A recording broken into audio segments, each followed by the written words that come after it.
I know what I want.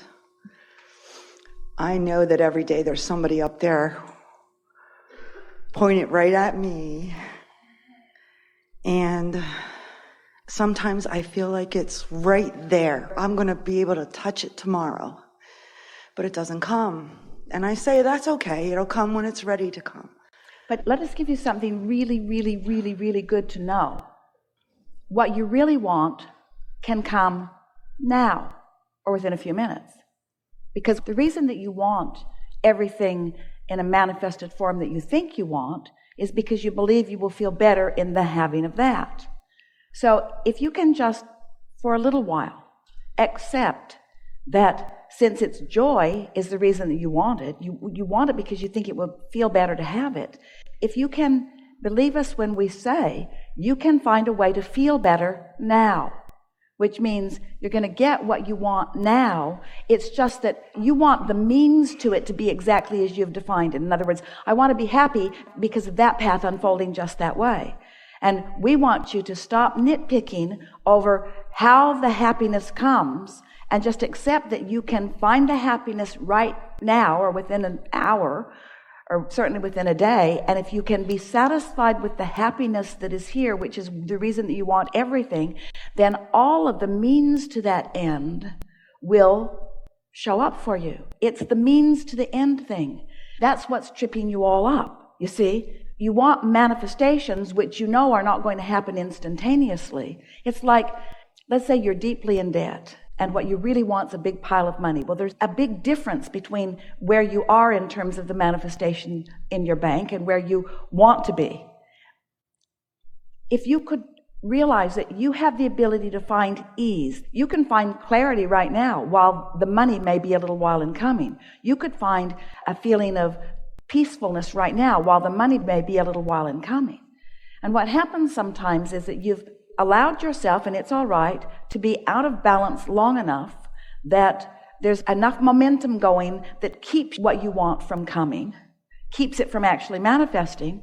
And your belief, a lot of people have it, it's a flawed belief, is that I have to get that before I can feel better. And if you can get that turned around in your mind, first I need that and then I will feel better. I need this before I can feel better. Once I get the job or once I get the lover or once I get the whatever, then I will feel better. And that's the flawed premise. If we can convince you that you can feel better anyway, you can feel better anyway, you can feel better anyway. And what puts you off on that is that you think, oh, Abraham, you just want us to feel better so that we can live with not having what we want.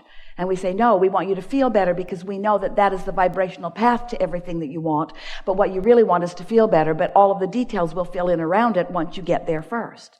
So you got to get to the feeling good first, you see. That makes sense. You're all very quiet out there. We just told you the most important thing that you will ever hear from us or anyone. And you're thinking, yeah, Abraham, I hear you, but I want to get the money out of the vortex and into the bank. All right? I know I have been in the vortex. I have felt that feeling, and it's something that you can achieve again and again and again and again and again. Something I did, I can do again. Something that I liked, I can do it again. It's not difficult, I can do it again. But what I don't understand is I was not aware at the time that I was, like if I had the knowledge I have now, back then when I was in it, I wasn't aware that I was creating it when it happened. I felt... You know, it really doesn't matter what you didn't know before. It only matters what you know now. So what you're saying is, I didn't even know what I was doing, but I was vibrationally in balance, and I didn't even know it. I didn't even know that I was not offering resistance. I didn't even know. But now you know when you are and when you aren't. Now you know. But knowing how exhilarating that feeling is, and then feeling it such a gift. It was such a gift that every single day I was so appreciative. Tracy is Esther's daughter, and one day, years ago, Tracy was in California. She had a job there. Jerry and Esther were in Texas, and Tracy used to try to make her way out to see them frequently, and she tried to time it when there was going to be an Abraham seminar because she liked that. So she called her mother one morning on her way to work, and she was upset, and she said, I really need to come and get my Abraham fix, but I can't schedule it. I can't see a way to it. And Esther said, well, what's going on? And she said, I've lost my mojo. I'm not in alignment. I don't feel good. Things aren't turning out the way I'm used to them. I need to come and get my Abraham fix. And Esther said, why? What is it about that? And Tracy says, I don't know. I just remember being in the audience and listening to Abraham, and I don't even remember what Abraham was saying. And I just had this feeling, I just wanted to jump to my feet and say, yes! I just felt, yes! And then Tracy said, oh, never mind, the feeling came back. All she had to do was remember.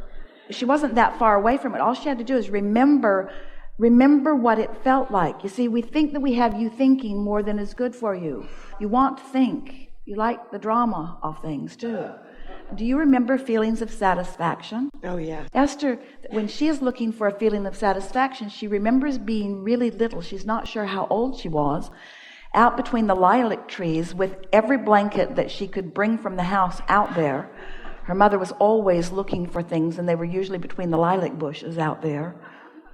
And Esther remembers just sitting there by herself for hours on end, enjoying being in that little place between the lilac bushes. And Esther can't remember what she was thinking. She just remembers how good it felt being there, how much she liked being there. She could hardly wait for the snow to thaw and the ground to be dry enough that she could drag the blankets out and get between the lilac bushes just to be. Now she thinks about being in the treehouse, or what it feels like to be in conversation with someone who's really easy to be with. You don't have to figure it all out. Just find some touchstone that always feels good to you when you think about it, and use it as your reason to feel good right now. Adjust your vibration by reaching for the feeling. I do that every day. I try to bring myself back to that. So what's up with this? What's this all about? What's all of this? I guess I feel that when I was in the vortex and things were going my way and things were happening so quickly, I don't understand where it went. And I know I did it. But do you understand the poison in that question? I don't understand what I'm doing wrong. I don't understand where it went. And we say, it didn't go anywhere. It's just being held off by that perspective, by that question that is rooted in something's wrong with something that I'm doing. And that feeling feels like self-doubt. It feels like confusion. So what you want to do is just find a thought that gives you a different feeling. Not find a thought that leads you to the solution. Find a thought that gives you a different feeling. So can you find some thoughts? Absolutely. So let's hear some of them. Just easy, nice and easy. Everyone's enjoying this because everybody gets this. Everybody understands what's going on. The feeling of having a wonderful family. All right, that's way too big. That's too big because family is more trouble than it's worth. So, that's for sure. So the feeling of belonging where I was. But now you're just stirring up more trouble. We want you to go more general, more emotional, more something that felt good to me. Something as silly as, oh man, I was at Papacito's restaurant the other day, and I had for the first time a shrimp appetizer that was wrapped in bacon. It had some sort of cheese in the middle of it and a little jalapeno. And when I put it in my mouth, I thought I was going to die. It was so good.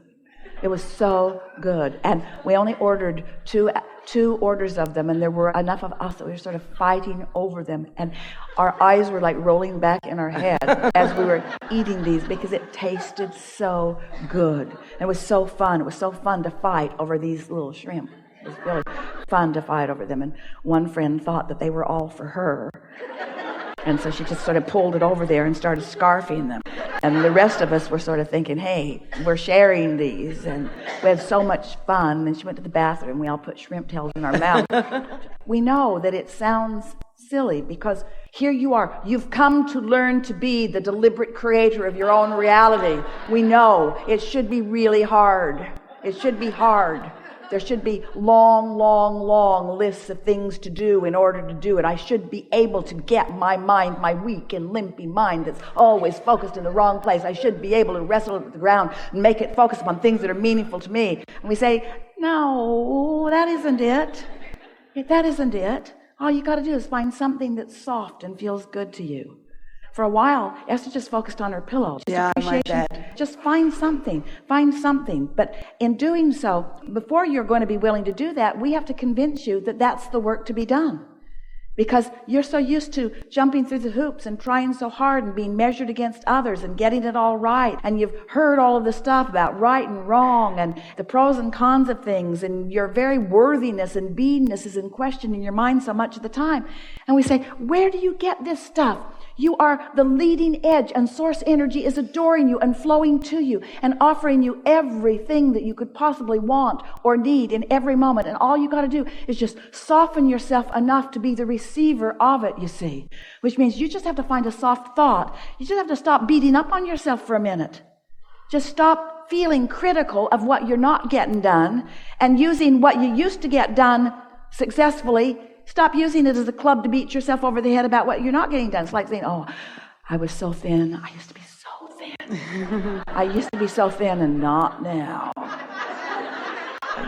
Don't use past successes to torment yourself now. Don't use anything to torment yourself. Use everything and anything that you can think of to soothe yourself.